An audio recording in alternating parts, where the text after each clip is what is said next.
할렐루야.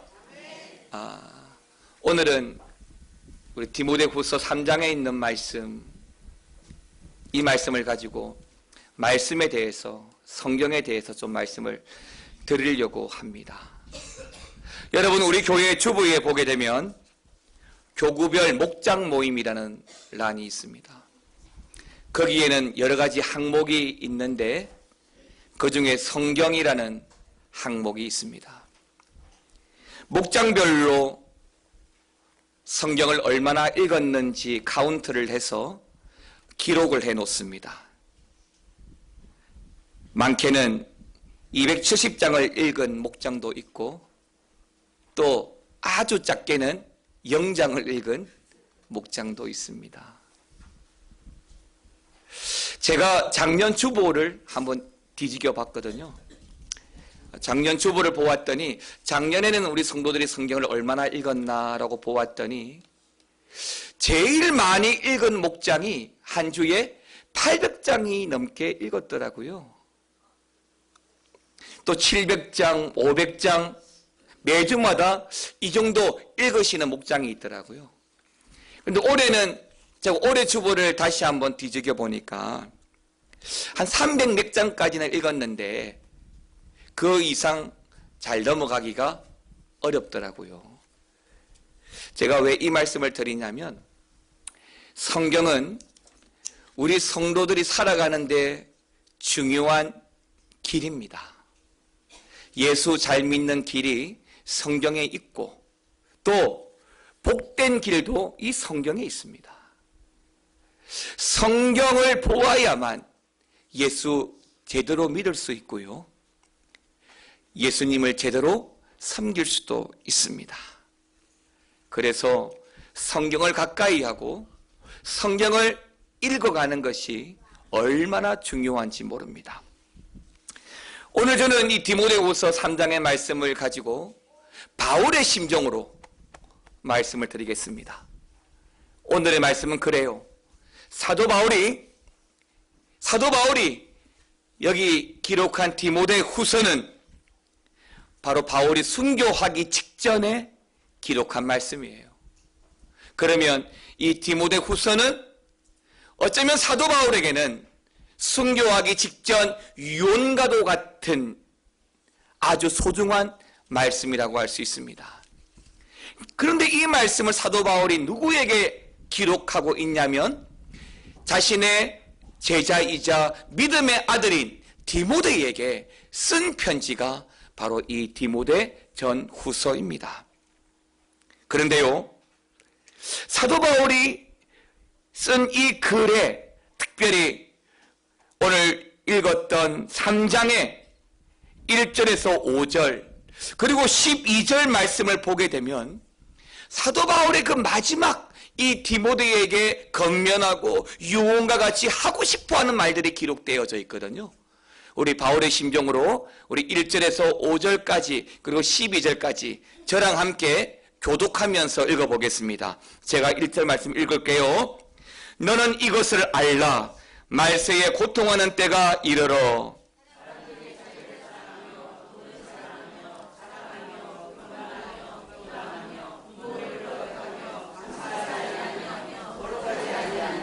무정하며 원통함을 풀지 아니하며 모함하며 절제하지 못하며 사나우며 선한 것을 좋아하지 아니하며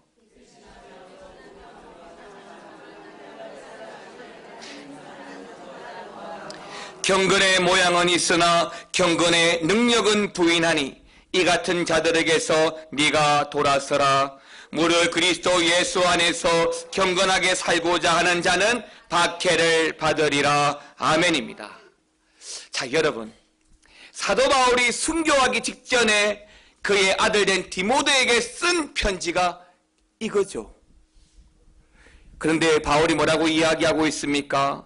마지막에 말세 때에 자기를 사랑하고 돈을 사랑하고 자랑하고 교만하고 비방하고 부모를 거역하고 감사하지 아니하고 거룩하지 아니하고 무정하고 원통함을 풀지 아니하고 모함하고 절제하지 못하고 사나우며 선한 것을 좋아하지 아니하며 배신하고 조급하며 자만하며 쾌락을 사랑하기를 하나님 사랑하는 것보다 더하고 경건의 모양은 있는데 경건의 능력은 부인하는 자.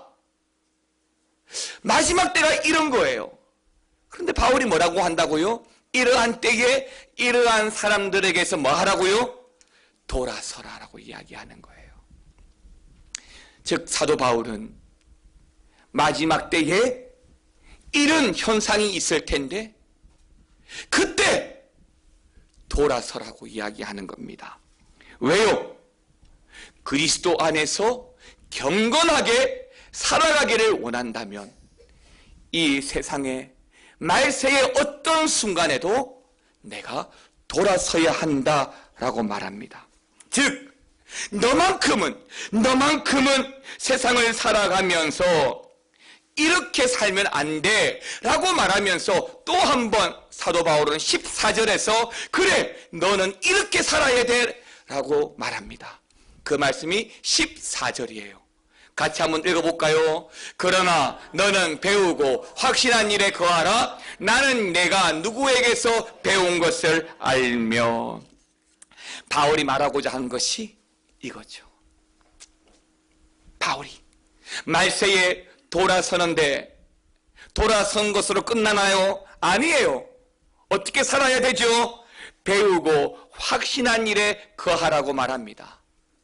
여기에서 바울이 디모데를 향하여서 세 가지 중요한 말씀을 교훈하고 있습니다. 그 첫 번째가 바로 배우라라는 것입니다. 무엇을 배울 것인가? 무엇을 배워야 되죠? 15절 말씀은 이렇게 말합니다. 또 어려서부터 무엇을 알았나니? 성경을 알았나니. 성경은 능히 너로 하여금 그리스도 예수 안에 있는 믿음으로 말미암아 어디에 이르는? 구원에 이르는 지혜가 있게 하느니라 라고 말씀합니다. 즉 중간에 다 생략하고 성경은 뭐가 있게 한다고요? 구원에 이르는 지혜가 있게 하는 줄 믿습니다. 그래서 바울은 성경을 배우라고 말씀합니다. 오늘날 교회가 참 힘듭니다. 전도하기도 어렵습니다. 많은 청년들이 교회를 떠나갑니다. 어제도 우리 영은 형제의 결혼 예식이 있어서 여러분들도 참 많이 오셨지만은 청년들도 참 많이 왔어요. 그런데 우리 교회 청년들이 축하하기 위해서 모인 청년들보다 우리 교회 다니다가 떠난 청년들이 축하하기 위해서 온 청년들이 훨씬 더 많더라는 거예요. 옆에 앉아있는 장로님이 저 청년이 누구고 저 청년이 누구고 이야기하는데 모르겠어요. 그런데 한 무리가 앉아있어요. 맞아요. 어릴 때부터 신앙생활 해왔던 학생들이 청년들이 커가면서 사회에 나가면서 결혼을 하면서 신앙을 잃어버리고 믿음을 잃어버리고 교회를 떠나는 사람들이 많이 있습니다. 교회가 왜 그렇게 어려워지죠? 여러 가지 이유가 있겠지만 저는 목사로서 그 가장 근본적인 이유가 성경을 싫어하고 성경을 읽지 않고 성경 말씀 붙들고 살아가지 않기 때문이라고 믿고 있습니다. 교회도 성도도 점점 성경을 가까이 하지 못하고 있습니다. 우리가 교회사를 볼 때에 참 교회가 부흥하고 성장하고 또 한 세기의 문화를 이루었던 때가 있었습니다. 그때가 언제냐? 바로 중세 때였습니다. 그런데 그 중세 때 또 반면 교회는 굉장히 영적 암흑기를 맞이합니다. 온갖 우상들이 교회 안으로 들어옵니다. 교회가 장사하는 소굴이 됩니다. 점점 교회가 타락해져 가고 부패해져 갔습니다. 그런데요, 왜 그렇게 교회가 부패하고 타락해져 갔을까를 생각해 보면 성경을 몰랐기 때문인 거예요. 물론 이들이 성경을 모르는 데에는 그만한 이유가 있습니다. 당시에는 성경이 너무나 귀했죠. 그 중세에 살아가는 사람들의 가장 큰 소원이 있다면 성경책 한 권을 갖는 것이었습니다.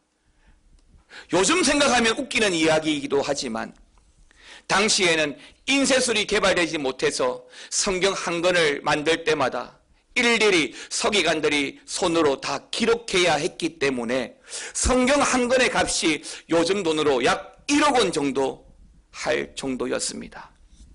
그러니까 웬만한 가정이, 아니 작은 교회도 성경 하나 갖추기가 어려웠던 것이죠. 이런 상황에 중세 교회가 성도들에게 가르친 것이 뭐였을까요? 성경을 모르고 성경이 없다 보니까 중세 교회가 가르쳤던 것은 착하게 살아라, 헌금을 많이 해라, 그래야 구원받는다 는 내용이었습니다. 그래서 당시에 뭐가 나왔죠? 면죄부가 나오고 연옥설이 나왔습니다. 돈을 많이 내고 헌금을 많이 하면 죄가 용서받는다. 지옥에 가 있더라도 헌금을 많이 하면 연옥에 올라오고 연옥에 가 있는 사람은 천국에 올라간다 라고 가르쳤던 것입니다. 이런 상황에 독일의 한 수도원에서 한 수도사가 성경을 연구하다가 아니다, 우리가 구원 얻는 것은 오직 예수 그리스도의 십자가 공로뿐이다 하는 사실을 성경을 보면서 알게 되었습니다. 그리고 이 수도사는 거리로 뛰쳐나가서 예수님이 우리 죄를 담당하시고 죽으심으로 우리는 그 예수님을 향한 오직 믿음으로 구원을 받는다라고 선포하기 시작했습니다. 이 사람이 바로 마르틴 루터입니다. 루터의 이러한 종교개혁에 대한 선언으로 종교개혁의 불길이 전 세계적으로 타오르기 시작했습니다. 루터가 또 많은 종교개혁자들이 종교개혁을 외치면서 부르짖었던 세 가지 표어가 있습니다. 그게 바로 솔라 피데, 솔라 그라치아, 솔라 스크립투라입니다. 오직 믿음으로, 오직 은혜로, 오직 성경으로. 이것이 교회가 개혁해서 믿음으로 살아가는 원천의 표였습니다. 맞습니다. 교회가 개혁하고 하나님 앞에 당당하게 세워지기 위해서는 오직 믿음으로, 오직 은혜로, 오직 하나님의 말씀으로 세워져야 되는 줄 믿으시기 바랍니다. 그렇습니다. 교회가 바로 세워지는 원동력, 교회의 부흥의 원동력은 사실은 성경 말씀이에요. 성경 말씀이 얼마나 중요한지 몰라요. 그래서 조금 전 읽었던 이 3장 15절 말씀에 뭐라고 이야기합니까? 어려서부터 성경을 가르쳤다라고 이야기합니다. 왜요? 그 성경이 우리로 하여금 그리스도 예수 안에서 믿음으로 말미암아 구원에 이르는 지혜를 주기 때문이라는 것이죠. 우리가 성경을 알고 성경을 배우는 것은 공부하는 학생들이 더 지식을 쌓게 하기 위해서 성경을 배워가는 것이 아닙니다. 철학을 터득하기 위해서 성경을 알아야 하는 것도 아닙니다. 지식이나 교양을 쌓기 위한 것은 더더욱 아닙니다. 세상에서 말 그대로 떼돈을 벌기 위해서 성경을 보는 것도 아닙니다. 중요한 것은 하나님의 말씀을 알아야, 성경을 보아야 하나님의 길, 구원의 길을 알 수 있기 때문입니다. 요한복음 5장 39절은 예수님께서 이렇게 말씀하십니다. 너희가 성경에서 영생을 얻는 줄 생각하고 성경을 연구하거니와 이 성경이 곧 내게 대하여 정언하는 것이니라. 예수님의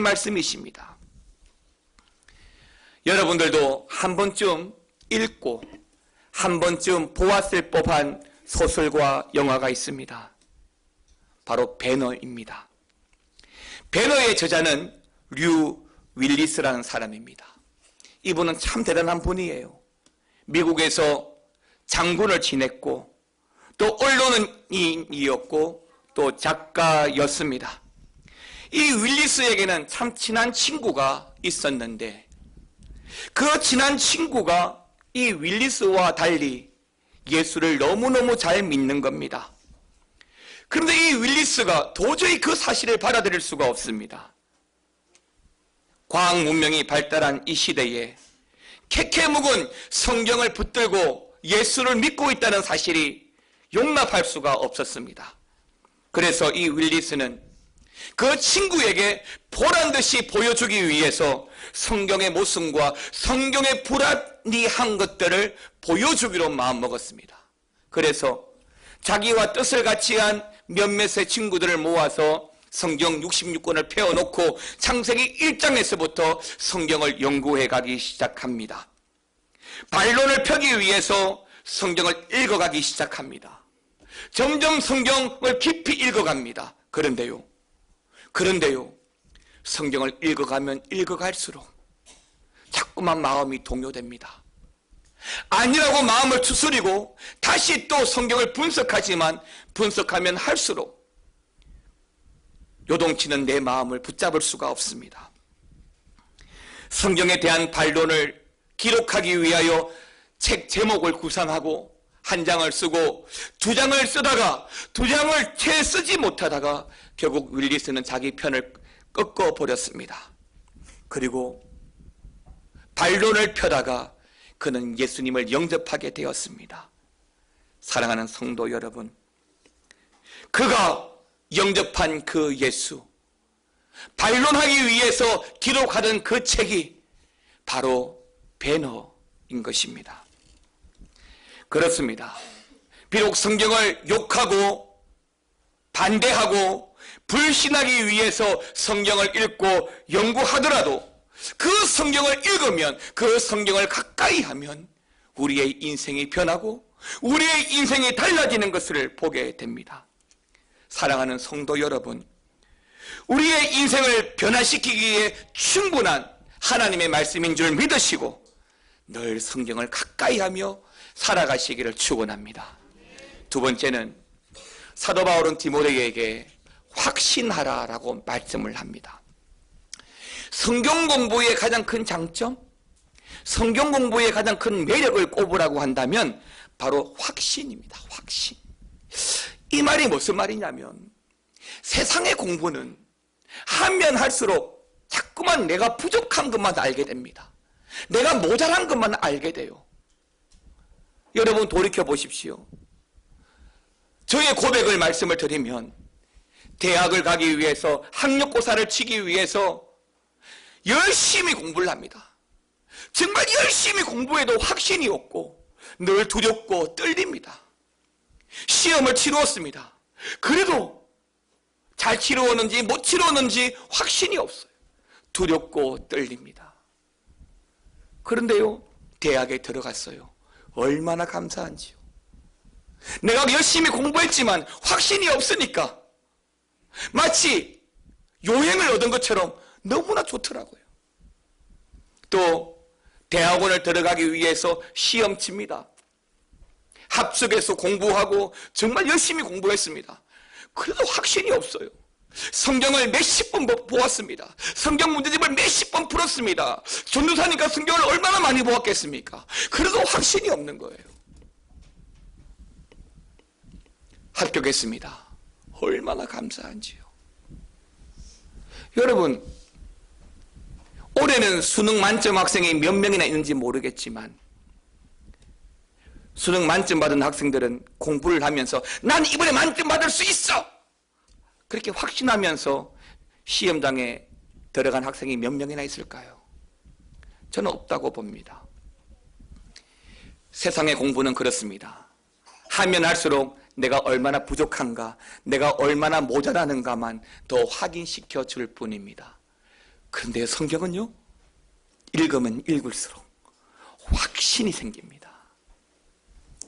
대학에서 수학을 전공한 어느 학생이 학기가 끝나고 방학을 맞이해서 여행을 가게 되었습니다. 여행을 하던 중에 한 노신사를 만나게 되었는데요. 그 노신사와 이런 얘기 저런 얘기를 나누다가 노신사가 그 학생에게 물었습니다. 학생은 뭐 하다 오는 거야? 물었습니다. 그때 이 학생이 그렇게 말합니다. 저는 수학을 전공한 학생입니다. 드디어 수학을 다 끝내고 여행을 갑니다 라고 말합니다. 그 말을 들은 노인이 한참을 웃는 거예요. 그래서 그 학생이 그 노신사에게 물었습니다. 그러면 선생님은 뭐 하시는 분이십니까? 라고 했더니 나는 이제 막 수학 공부를 시작했는데 라고 이야기를 하는 거죠. 한참을 이야기하다 보니까 이 학생이 이분이 누군지를 알았습니다. 그리고 깜짝 놀랐던 것이죠. 이름을 물었더니 이분의 이름이 화이트 헤드라고 했습니다. 화이트 헤드는 미국 하버드 대학교의 수학과 교수이고 러셀과 함께 수학의 원리의 저자이며 또한 뛰어난 학자고 과학자입니다. 그런데 그분이 뭐라고요? 이제 막 수학을 배우기 시작했다라고 하는 것입니다. 어쩌면 세상의 학문이라고 하는 것은 우리가 얼마나 모르는 것인가를 확인하기 위해서 배우는 것인지도 모르겠습니다. 세상 공부는 내가 얼마나 부족한가, 배우면 배울수록 확신에 서지 않지만 성경은 배우면 배울수록 우리에게 확신을 줍니다. 여러 가지 확신이 있겠지만 그 중에서도 성경을 통해서 가장 확실한 확신은 예수 그리스도를 믿으면 구원이 주어진다는 확신입니다. 그러므로 여러분, 사도 바울의 교훈대로 말씀을 가까이 하셔서 확신하는 삶을 살아가시기를 축원합니다. 마지막 세 번째로 사도 바울은 디모데에게요, 배우고 확신한 일에 거하라라고 말합니다. 여러분, 거하라고 하는 말을 쉽게 말하면 뭐라고 이야기할 수 있을까요? 그대로 살아라. 배우고 확신한 대로 살아라 라고 하는 말입니다. 여러분, 성경을 왜 공부하죠? 말씀대로 살기 위해서인 줄 믿습니다. 여러분, 이번 주 목장에 240장, 작년에 800장이 넘게 읽었지만 읽은 것으로 끝나면 내 삶이 변하지 않아요. 성경을 들은 것으로만 끝내면 내 삶이 달라지지 않아요. 여러분, 왜 성경을 공부합니까? 말씀대로 살기 위해서이잖아요. 어느 교도소에 간수 한 분이 이런 소신을 가지고 있었습니다. 왜 자꾸만 사람들이 죄를 지을까? 몰라서 그렇구나. 무지해서 그렇구나. 아는 게 힘이다. 배워야 살고 배워야 죄를 짓지 않는 거다. 그래서 마음을 먹고 죄수 중에 한 사람을 선택해서 그를 가르치기 시작했습니다. 왜냐하면 이 죄수 당시에 대부분의 죄수들이 그를 모르는 문맹이었기 때문이죠. 그래서 그를 가르치면 다시는 범죄하지 않을 줄 알고 열심히 한 사람에게 그를 가르쳤습니다. 드디어 이 죄수가 만기 출소를 하게 되었습니다. 그런데요, 얼마 후에 이 죄수가 또다시 감옥에 들어왔습니다. 이 간수가 깜짝 놀라서 어찌된 일이지 하고 문서를 살펴보았더니 이 사람의 제목은 문서 위조죄였습니다. 우리가 성경을 공부한다는 것은 무엇을 의미하느냐? 내 삶의 변화를 말합니다. 우리가 하나님의 말씀이라고 하는 이 성경을 접할 때 변화를 기대하고 이 말씀의 삶을 살아가지 않는다면 성경이 주는 확신을, 유익을 얻지를 못하게 되는 것입니다. 성경을 읽다 보면 사실은 이해가 되지 않는 부분이 있습니다. 어려운 부분도 너무나 많습니다. 기적도 많고 사건도 너무너무 많습니다. 그런데요, 믿지 못하고 이해하려고만 한다면 어느 것 하나 받아들일 수 없는 불가사의입니다. 그런데요, 여러분, 믿음의 눈으로 보면 성경은 달리 보입니다. 믿지 않는 사람들은 그렇게 이야기하잖아요. 어떻게 바다를 가르고 건너갈 수 있지? 어떻게 죽은 사람이 살아나? 어떻게 오병이어의 기적이 가능한 거지? 그때 어떤 분이 이렇게 대답을 합니다. 그 정도 못하는 하나님이라면 우리가 왜 믿어? 그 정도 하시니까 우리가 믿지. 맞습니다. 성경을 읽을 때는 이 말씀이 나에게 주시는 말씀이라고 믿고 그 말씀 붙들고 말씀대로 살아가야 오병이어의 기적도, 죽은 사람이 살아나는 것도, 혈류병의 여인이 고침을 받는 것도, 바다가 갈라지는 것도 아멘 할 수 있을 줄 믿습니다. 바울은 그의 제자요 영적인 아들인 디모데에게 성경을 배우라고, 확신하라고, 그렇게 살아라고 말씀합니다. 성경을 읽다가 변화되어서 멋진 인생을 살아가는 분들이 의외로 많습니다. 그런 사람 중에 한 사람이 바로 성 어거스틴입니다. 어거스틴의 고백록이라고 하는 훌륭한 책에 보게 되면 어거스틴은 젊은 날 마니교에 빠져가지고 방탕한 생활을 했습니다. 이 마니교는 종교라고 말하기에도 그렇고 아니라고 말하기에도 그래요. 이 마니교는 기독교와 불교와 당시의 철학을 다 합해놓은 짬뽕 종교예요. 거기에 빠져서 방탕하며 살았는데, 그렇게 방탕하며 살아가면 살아갈수록 자신의 그러한 갈등이 해결되지 않는 거예요. 그래서 그는 그 마니교에서 나와서 당시에 유행했던 신플라톤주의에 또 심취하기 시작했습니다. 열심히 철학을 공부하였습니다.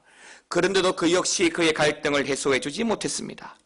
그때 로마 밀라노의 주교 암브로시스를 만나게 되고, 암브로시스를 통해서 말씀을 통해 성령의 음성을 듣게 되었습니다.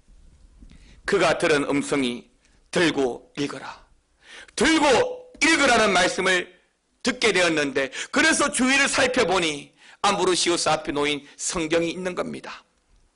적시로 그 성경을 펴서 읽었는데 그 성경이 로마서 13장 12절 말씀인 겁니다. 밤이 깊고 낮이 가까웠으니 그러므로 우리가 어둠의 일을 벗고 빛의 갑옷을 입자. 그는 이 말씀에 거꾸러지고 변화되어서 우리가 알고 있는 어거스틴이 되어졌던 것이죠. 말씀은 살아 있습니다. 말씀은 우리의 심령 골수를 찌르죠. 그래서 이 어거스틴 같은 자도 성 어거스틴으로 변화시키는 역사가 있는 줄 믿으시기 바랍니다. 사랑하는 성도 여러분, 하나님께서 말씀을 통해서 우리에게 계시하십니다. 그러니 말씀을 모른다면, 성경을 가까이 하지 않는다면 우리는 우리의 방향을, 우리의 목적도 잃어버리게 될 것입니다. 말씀을 가까이 하십시오. 성경을 가까이 하십시오. 그러면 하나님의 변화를 경험하게 될 줄 믿습니다. 우리가 얼마나 복된 인생인가 알게 될 것입니다. 하나님의 도우심과 은혜로 우리의 가정과 우리 교회를 이끌어가는 하나님을 만나게 될 것이라고 믿습니다. 함께 찬양을 드리겠습니다. 주님 말씀하시면 내가 나아가리다.